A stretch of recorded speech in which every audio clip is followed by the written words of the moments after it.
यूट्यूबवर येणाऱ्या प्रत्येक दुसऱ्या व्हिडिओमध्ये डिटॉक्सबद्दल बोलले जाते आणि हे डिटॉक्स करणे सुद्धा तितकेच महत्त्वाचे आहे.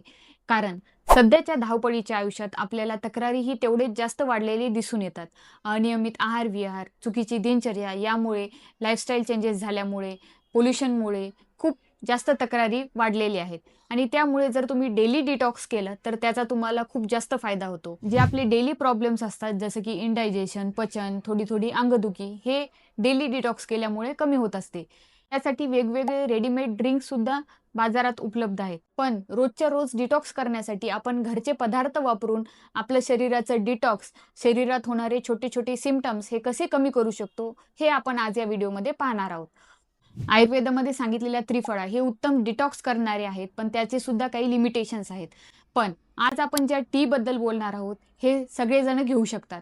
त्यात हे किचनमध्ये असलेल्या आपल्या 3 पदार्थांपासून तयार होत असल्यामुळे सगळ्यांना सहज शक्य आहे आणि त्याचा कोणता अतिरिक्त खर्चही येत नाही आणि आपल्याला त्याचे भरपूर फायदे तो देऊन जातो. हा ड्रिंक किंवा टी आहे CCF टी म्हणजेच कोरिएंडर, क्युमिन आणि फेनेल सीड्सचा चहा किंवा ड्रिंक. स्त्रियांमध्ये जे हार्मोनल इम्बॅलन्सेस होतात, पाळी व्यवस्थित येत नाही, पाळी बरोबर साफ होत नाही, या सगळ्या प्रॉब्लेमसाठी हा टी खूप उपयुक्त ठरतो. आपल्या बॉडीला जे डेली रिसेट करायचं काम असते, दुसऱ्या दिवशीसाठी तयार करण्याचं काम असते, ते या CCF टीने खूप चांगल्या प्रकारे होते.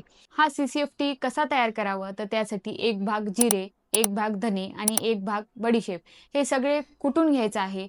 कुटून घेतल्यानंतर याचा 1 चमचा आणि त्यामध्ये 1 कप गरम पाणी टाकून तुम्ही ते रात्रभर ठेवू शकता. यालाच आपण फांट पद्धत असं म्हणतो. सकाळी हे पाणी तुम्ही हलकं कोमट करू शकता किंवा तसंही घेऊ शकता. दुसरी पद्धत आहे ते म्हणजे 2 कप पाणी घ्यायचं आहे. त्यामध्ये 1 चमचा हे पावडर टाकायचं आहे. 2 कपचं 1 कप शिल्लक राहीपर्यंत हे पाणी आटवायचं आहे आणि नंतर हे गाळून तुम्ही सकाळी उपाशीपोटी घ्यायचं आहे. यालाच क्वाथ पद्धत असं म्हणतात. या पद्धतीमध्ये CCFचा अर्क हा जास्त असतो, तर फांट पद्धतीमध्ये याचा अर्क कमी असतो. त्यामुळे तुम्ही कोणतीही पद्धत वापरू शकता. हा चहा तुम्ही 15 ते 20 दिवस सलग घेऊ शकता आणि त्यानंतर तुम्ही 4 ते 5 दिवसाचा गॅप घ्यायचा आहे.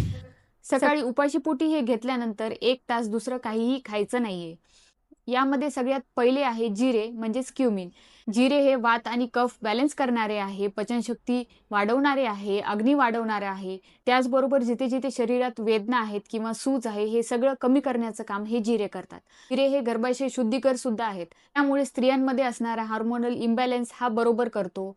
पाळी व्यवस्थित साफ जात नसेल, तर पाळी साफ जाण्यास मदत होते. पाळी वेळेवर येत नसेल, तर ती सुद्धा वेळेवर येण्यास मदत करते. त्याचबरोबर हे यकृत उत्तेजक आहे, म्हणजेच लिव्हर ॲक्टिव्ह करणारे आहे, लिव्हरचं काम चांगलं करणारे आहे. त्यामुळे ज्यांना पण फॅटी लिव्हरचा त्रास आहे, त्यांच्यासाठी सुद्धा खूप चांगलं काम करते. आपल्या शरीरातला अग्नी चांगला असेल, तर आपली मेंटल हेल्थ आणि फिजिकल हेल्थ हे दोन्हीही उत्तम असतात. दुसरा पदार्थ आहे धने किंवा कोरिएंडर. हे पण पित्त आणि कफ बॅलन्स करणारे आहे. शरीरातली उष्णता कमी करणारे आहे. मूत्रल आहे. त्यामुळे ज्यांना पण किडनी रिलेटेड इश्यूज असतात, त्यांना लघवी साफ होत नाही, लघवी ही थेंब-थेंब होते किंवा लघवी करताना पोटात दुखते किंवा हलका ताप येत राहतो, त्या सगळ्यांसाठी धने हे खूप फायदेशीर आहे. ज्यांना पण श्वास, कास किंवा अस्थमा यासारखे त्रास आहेत, त्यांच्यासाठी धने हे खूप फायदेशीर आहे. दुसरा पदार्थ आहे बडीशेप किंवा फेनेल सीड्स. हा वात आणि पित्त बॅलन्स करणारे आहे, शरीरातली उष्णता कमी करणारे आहे, भूक वाढवणारे आहे, उत्तम ॲपेटाईट वाढवणारे आहे. जे पण डायजेस्टिव्ह इश्यूज आहेत, ते सगळे कमी करणारे आहे. त्याबरोबरच कृमिघ्न सुद्धा सांगितलेलं आहे. आपल्या शरीरात असणारे आमविष, इन्फ्लामेशन्स, टॉक्सिन्स, IBS या सगळ्या त्रासांसाठी हा चहा खूप फायदेशीर आहे. ज्यांना पण पचनाशी रिलेटेड त्रास आहेत, जसे की इंडायजेशन, गॅसेस किंवा ब्लोटिंग, त्यांनी जिऱ्याचं प्रमाण वाढवू शकता आणि ज्यांना पण उष्णता वाढल्यामुळे त्रास असतील, तर त्यांनी बडीशेप आणि धने याचं प्रमाण वाढवू शकता. फक्त 7 दिवस हा चहा घेतल्यानंतर आपलं शरीर हे हलकं लागायला लागतं, आपलं पचन सुधारायला लागतं, उत्तम भूक लागायला लागते आणि त्यामुळे इंडायजेशन किंवा गॅसेसचा त्रास हा सुद्धा कमी व्हायला लागतो. उत्तम पचन जर असेल, तर अन्नाचं व्यवस्थित पचन झाल्याकारणाने आपल्याला कोणतेही डिफिशियन्सीज होत नाहीत.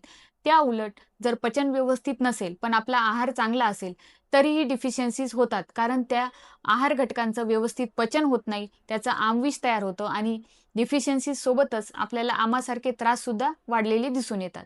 सध्याचे लाईफस्टाईल डिसऑर्डर्स ज्यामध्ये बीपी वाढते, थायरॉईड होतो, शुगर वाढते, ऑटोइम्यून डिसीजेस हे सगळे आपल्या शरीरात आमविष तयार झाल्यामुळे होत असतात. त्यामुळे अगदी कमी वेळेत होणारा, सहज उपलब्ध असणाऱ्या आपल्या किचनच्या पदार्थांपासून आपण हा चहा इतक्या लवकर करू शकतो आणि त्याचे अनगिनत फायदे आपण घेऊ शकतो. व्हिडिओ शेवटपर्यंत पाहिल्याबद्दल खूप खूप धन्यवाद. व्हिडिओ आवडला असेल तर तसं कमेंटमध्ये नक्की सांगा.